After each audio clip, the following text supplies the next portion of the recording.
The clock is ticking. Sequence 38.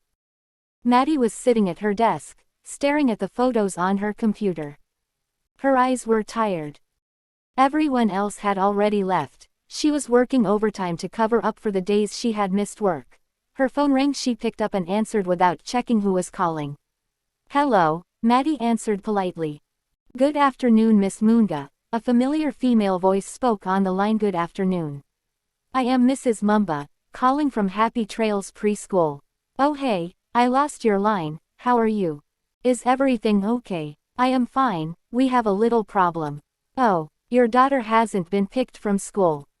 Maddie glanced at her clock. It was 17:55. "What do you mean she hasn't been picked from school? It's almost 18. I actually left earlier and the teacher on duty just called me a few minutes ago to inform me because she wants to lock up." "Oh my," Maddie felt sick to her stomach. "So you can quickly rush to the school or send someone to pick her now."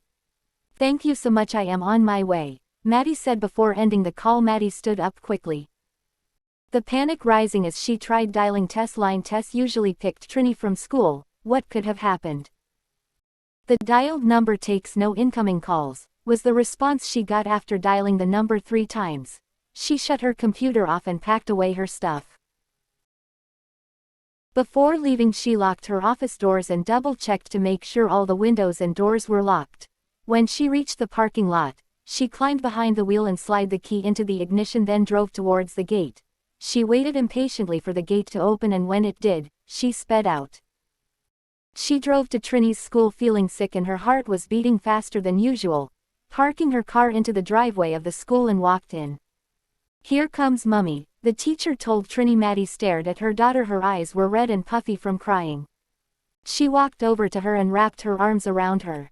She hugged her tightly as if her life depended on it. "I am sorry, my baby," Maddie said. She could feel tears burning her eyes. She felt like she had failed her child.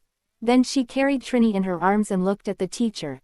"Thank you so much for taking care of her," she said. "You don't have to thank me, it's my duty to take care of her." Maddie pulled some 100 kwacha notes from her pocket and handed them to the teacher, for her penalty fee. The teacher shook her head. "You don't have to pay me. Please just take it. This is my token of appreciation. It's way past your time to knock off, yet you stayed behind and waited for her. Who knows what would have happened if you hadn't been here with her." She smiled. "Thank you." "You are welcome." She waved goodbye to the teacher and walked back to the car. Then she opened the back seat and placed Trini in her car seat.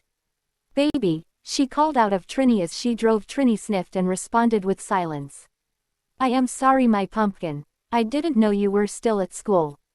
"Forgive Mummy." "Okay. Okay," she responded in a low tone. When they got home, Maddie unlocked the door and called out to Tess. The apartment was dark. She kicked her shoes off and switched on the lights.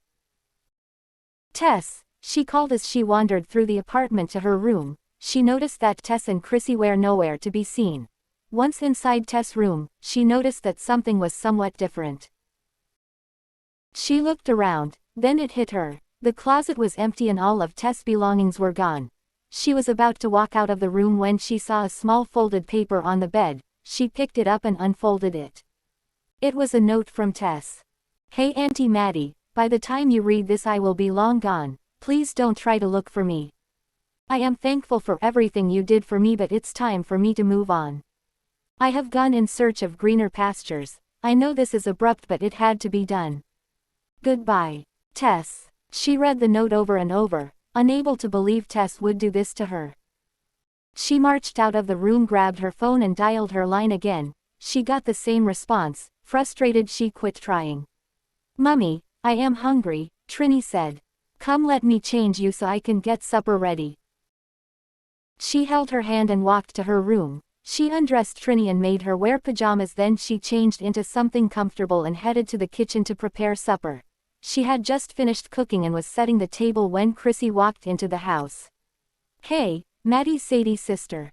How was your day?" "Great. Tess is gone. Were you here when she left?" "What do you mean Tess is gone?" "She has packed all her things. She left me a note saying that she has gone in search of greener pastures. I haven't been home since morning," she said, throwing herself on the couch. Oh, I just find it weird that she would pack and leave just like that. Did you perhaps have an argument with her, or maybe you said something to offend her? Chrissy gave Maddie an angry look. Why would you even ask me such a silly thing? Well, I am just asking. I didn't argue with your maid. She left because she was tired of you. Okay. Anyway, I need a favor. What do you want? Chrissy asked. Since Tess is gone, it will take me a while to find a new nanny. I was asking if you can pick her from school for me. From the look on Chrissy's face, Maddie knew asking her sister to help her out with Trini was a mistake. Do I look like a nanny? That's not what I said. And I just thought you would be willing to help. Just because I am staying in your house doesn't mean you should turn me into a slave. I am getting married soon. I should be relaxing and not looking after some kid. Trini is not some kid, she is my child, your niece.